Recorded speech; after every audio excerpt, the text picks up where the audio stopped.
Hai, hari ni kita nak buat red velvet almond cookies. So, kita masukkan salted butter 125 gram, so tak perlulah garam. 1 biji kuning telur. Kemudian kita kacau sehingga sebati.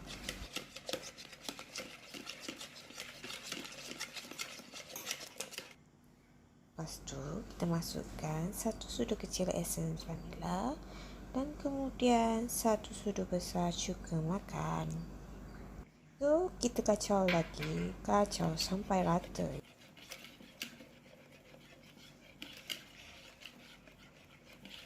Lepas itu kita masukkan 110 gram gula berang dan kacau semula. Kacau sehingga rata.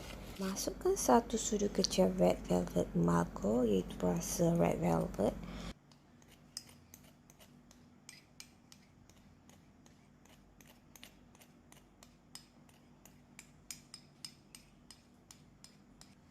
Setengah sudu kecil pewarna merah.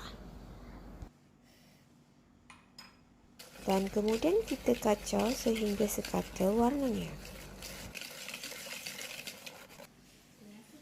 Lepas itu, masukkan 2 sudu besar susu tepung untuk lengkapkan rasa buttermilk.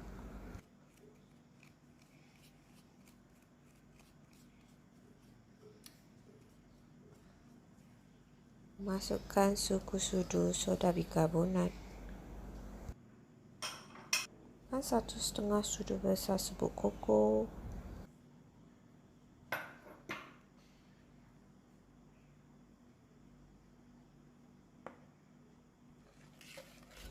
Kacau lagi. Siapa boleh tolong masukkan satu-satu? Masukkan tepung gandum yang telah diayak 120 gram sedikit demi sedikit dan terus kacau adunan sehingga rata.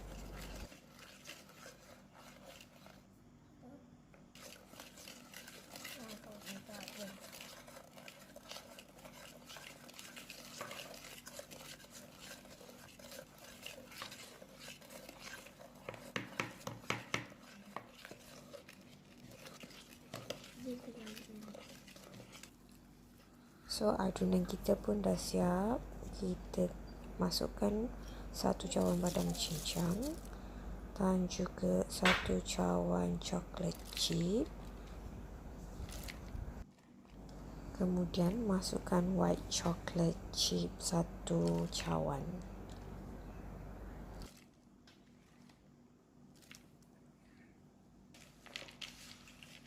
Gaul bagi semua bahan-bahan sekata.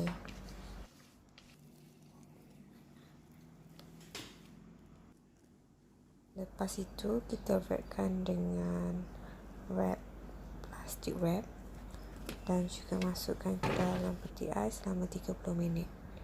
Kita dah siapkan tray, kita dah sapu butter, cuma kita tak beli kertas minyak, tak apa. Jadi kita bentukkan adunan tadi bulat-bulat bentuk dia.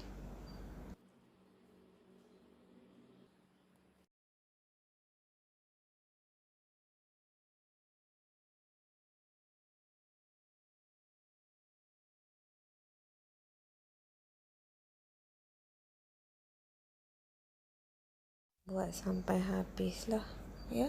Ikut saiz, tak kira lah nak saiz 10 sen ke 20 sen ke, ikut sukalah. Okey, dah siap. Kita masukkan ke dalam oven yang telah dipanaskan 10 minit sebelum. Bakar selama 30 minit 175 darjah Celsius. Merah. Cookies kita nampak sedap kan? Dah habis. Jumpa lagi. Jangan lupa subscribe.